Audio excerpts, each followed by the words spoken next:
Sot zyrtar policor nga SPB Tetov kanë privuar nga liria një 60 vjeçar nga fshati Bogovin, rrethina e Tetovës, për shkak të ekzistimit të dyshimit se më 5 gusht 2026 rreth orës 23 ka gjuajtur me armë zjarrin në një aheng familjar. Me çrast një nga plumbat ka dëmtuar çatin e shtëpisë së një 66 vjeçari nga fshati Siniçan, rrethina e Tetovës. Pas marrjes së urdhërit gjyqësor është kryer kontroll në shtëpi, me çrast në obor janë gjetur 3 gozhoja të kalibrit 9 mm dhe 2 gozhoja nga pistoleta me gaz. Në lidhje me rastin është kryer kontroll dhe në shtëpinë e një 50 vjeçari në fshatin Bogovin, ku në obor janë gjetur gozhoja nga pistoleta me gaz. Pas zbardhjes dhe dokumentimit të plotë të rastit do të vijojë parashtresa përkatëse.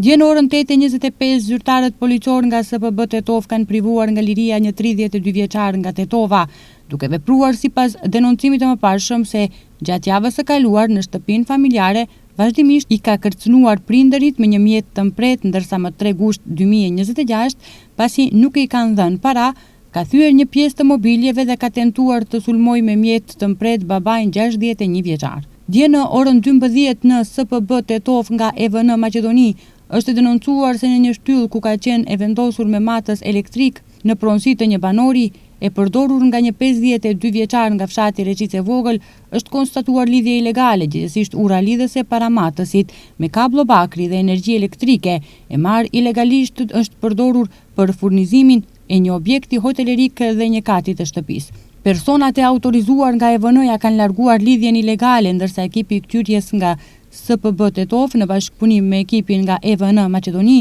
ka kryer kthyrjen e vendit të ngjarjes dhe pas dokumentimit të plotë të rastit do të vijojë parashtresa përkatëse. Dje në orën 16:15 në DPB Gostivar, një 52 vjeçar nga Gostivari ka denoncuar se rreth orës 13 në vendin e saj të punës në një objekt hotelerie është sulmuar fizikisht nga 2 persona të gjinisë femrore, të cilët kanë drejtuar kërcënime ndaj punonjësve të tjerë dhe kanë thyer një pjesë të inventarit. Dje në orën 17:15 në DPB Gostivar është denoncuar se ka shpërthyer zjarr në një banesë në rrugën 18 Nëntori në Gostivar, pronë e një 36 vjeçari. Ekipi i njësisë territoriale kundër zjarrit Gostivare ka fikur zjarrin, ndërsa për shkak të thithjes së tymit, për kontroll në qendrën urgjente Gostivar janë paraqitur një qytetar nga Gostivari dhe 2 zyrtar policor nga DPB Gostivar, të cilët kanë ndihmuar gjatë ndërhyrjes. Kthyrjen e vendit të ngjarjes e ka kryer ekipi nga DPB Gostivar.